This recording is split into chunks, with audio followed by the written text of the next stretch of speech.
kandidato rin sa pagkasenador. Lahat may relasyon po ako sa kanila na nakalipas. Unahin ko na yung pinakabatang kandidato, si Atty. Jimmy Bundok. Bata-bata pa siya noon, kagaling kumanta niyan, kagaling mag-gitara. So lahat ng kanyang gimmick o kaya pinupuntahan ko para panoorin siyang kumanta. Dahil napakagaling talaga, napakatalento. At natutuwa ako ngayon na si Jimmy ay naging abogado at kasama ko siya ngayon bilang isa sa mga kandidato ng Duterte team. PDP laban. Isunod ko na yung executive secretary natin. Hindi pa siya abogado noon. Si Atty. Vic, kasama ko na yan. Sa law office ko pumupunta yan si Atty. Vic bago siya naging abogado.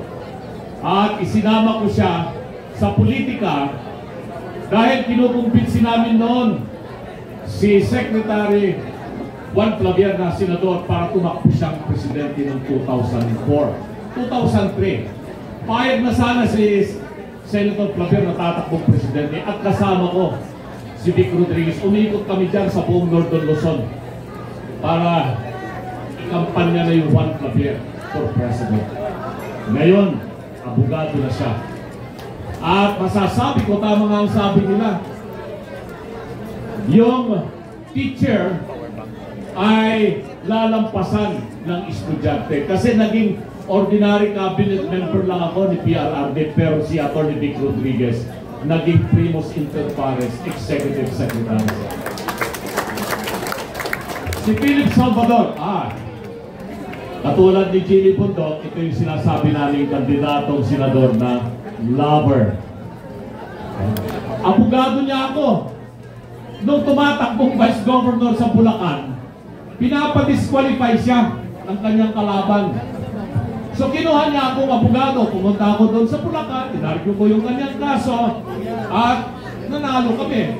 Hindi siya na-disqualify, but eventually dahil sa pag-uusap ng mga kaibigan, hindi tinuloy ni Ife yung pagkandidato ng vice governor ng Bulacan. Si Senator Bato, pareho kaming pulis. Nakakayo siguro ba naging pulis yan? Si Atty. Lambino, baka lang ang alam niyan.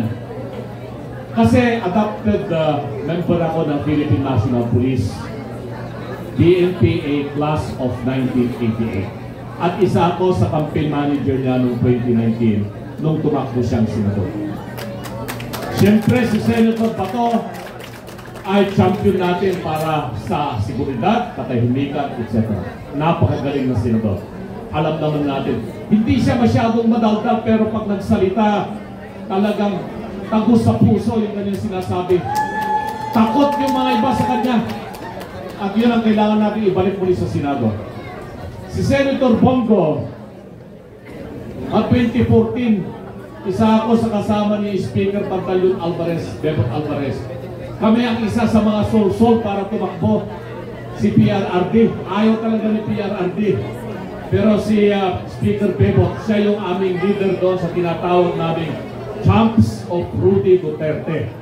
At si Senator Bongo, siya yung aming conduit doon kay PRRD. Hanggang makumpinsi namin. At si Senator Bongo, nasa ibang bansa ako eh. Tinawagan niya ako noong 2016. Sabi niya, attorney, gusto ni PRRD maging administrator ka sa isang ahensya. Sabi ko, hindi ata ako nakahandang manibyan sa gobyerno, masarap na yung buhay ko sa private sector. Pero mahirap tumanggi sa isang Bongo at lalong-lalo na kay Tatay Digo. Kaya ako tinanggap maging member ng cabinet at naging administrator po ako ng Tagaytay Economic Zone Authority. Ganun po yung naging relasyon namin ni Senator Bongo. Pinakahuli, si Congressman Rodante Marcoleta. Pareho kami ng advokasya niya. Pagsusulong reforma ng ating saligang batas. At gusto natin na talagang magkaroon ng pagbabago itong saligang batas na ito. Kasi since 1995, 30 years ago, inumpisahan ko na po yung advokasya na yan. Hanggang noong 2005-2006, ako yung nagsulong ng pagbabago ng saligang batas. Pumunta ako sa Korte Suprema, inargo ko yung kaso doon. natalo lang ako ng isang boto na bago na sana itong 1987 Constitution ito. Kasi bilang isang abogado, nagtuturo po ako ng political law and remedial law review. At lagi ko sinasabi na itong 1987 Constitution na ito, kung hindi magbabago, ang Pilipinas ay magiging isa sa pinakakurap na bansa sa buong mundo. Dahil itong 1987 Constitution ay nagbibigay sa mga mayayaman, mga elitista, mga oligarchs na kontrolin nila hindi lamang ng ekonomiya kung hindi pati politika. Sinabi ko noong 1995, itong mga oligarchs ngayon ay financier lamang. Sila nagbibigay ng pera sa mga politiko. Darating ang panahon, sila na mismo ang magiging politiko. At yan mga ang nangyayari ngayon, itong mga oligarchs, sila na rin ang politiko ngayon. So ano pa ang magiging kinabukasan ng Pilipino kung hindi natin babaguhin ito? Sinubukan nila na isulong ang pagbabago ng saligang batas lately. Pero nakita ko mali yung sistema. Agrabyado yung taong bayan. Bakit? Ginagamit nila ang perang galing sa Kongreso na tinawag nilang akap para magpapirma sila ng mga tao upang sa ganun may sulong nila ang People's Initiative. Hindi po ako papayag sa ganung sistema. Kasi mali po yun, hindi tugma doon sa prinsipyo ng PDP laban na baguhin ang saligang batas patungo sa federalismo at magkaroon ng isang unicameral parliament na yun ang gusto ni Senator Robin Hood Padilla. Kaya kasama ko yan, si Congressman Rodante Marcoleta, sa paglaban, pagreforma ng ating gobyerno.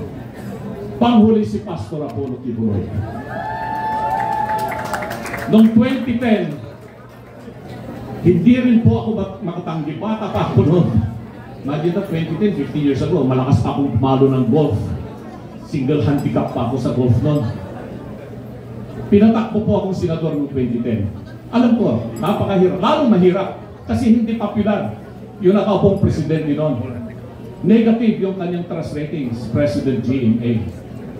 Pero tulad ng binanggit ni Giselle, ako po, isa sa karakter ko, masasabi ko, hindi po ako nang iiwan at ipaglalaban ang aking mga kaibigan. Tumakbo akong senador noon.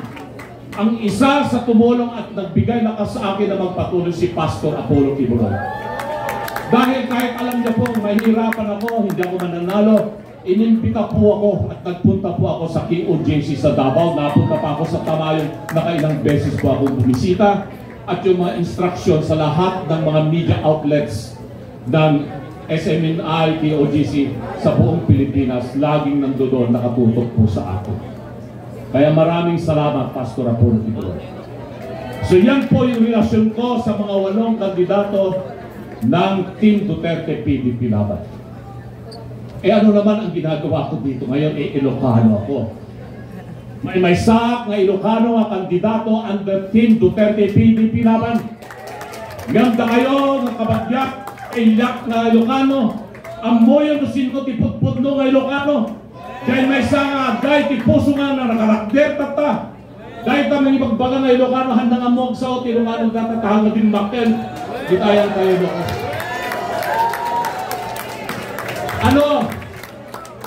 Ano ngayon ang dahilan kung bakit po ako tumakbo? Dahil wala po sa aking panaginip, plano, sabi ko, not even an impossible dream na tatakbo akong senador. Pero ano nga ba ang dahilan at nakumbinsi akong tumakbo? Una, dahil binababoy nila ang saligang batas. Hindi ko matanggap na kung babagoy nila ang saligang batas, hindi sa tamang proseso.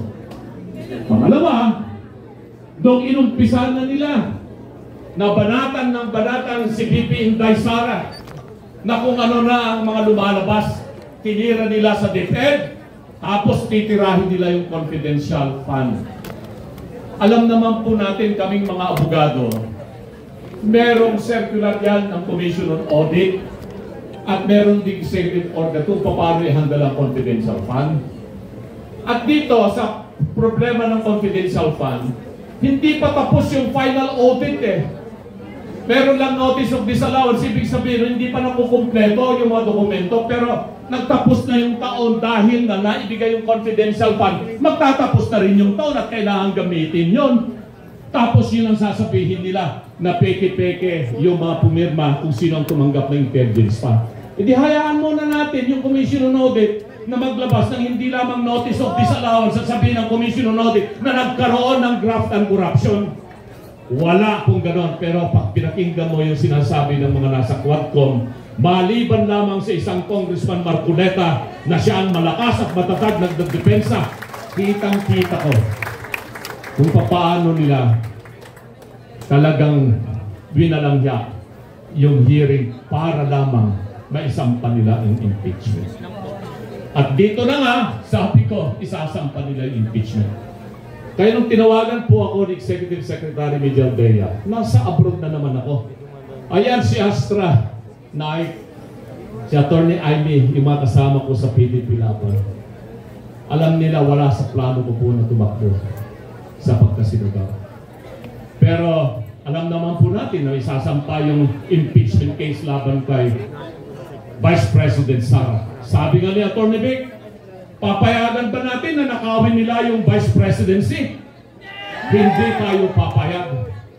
Kaya sabi ko, sige, baka sakali sa tulong po ninyo ng PDP Laban, ng lahat ng mga volunteer groups na tumulong kay PRRD noong 2016 at tumulong kay VP Sara Duterte noong 2022 election at kay Senator Robin Padilla na ginawa natin siyang number 1 ng 2022 election, may pag-asa kami na manalo sa eleksyon na ito kahit na wala po kaming milyong pera na gagastusin.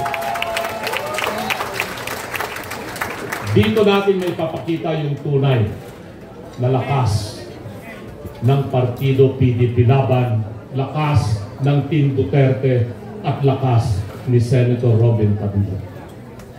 Mga kababayan, sabi ni Giselle kanina, kabaka ng mamamayang Pilipino.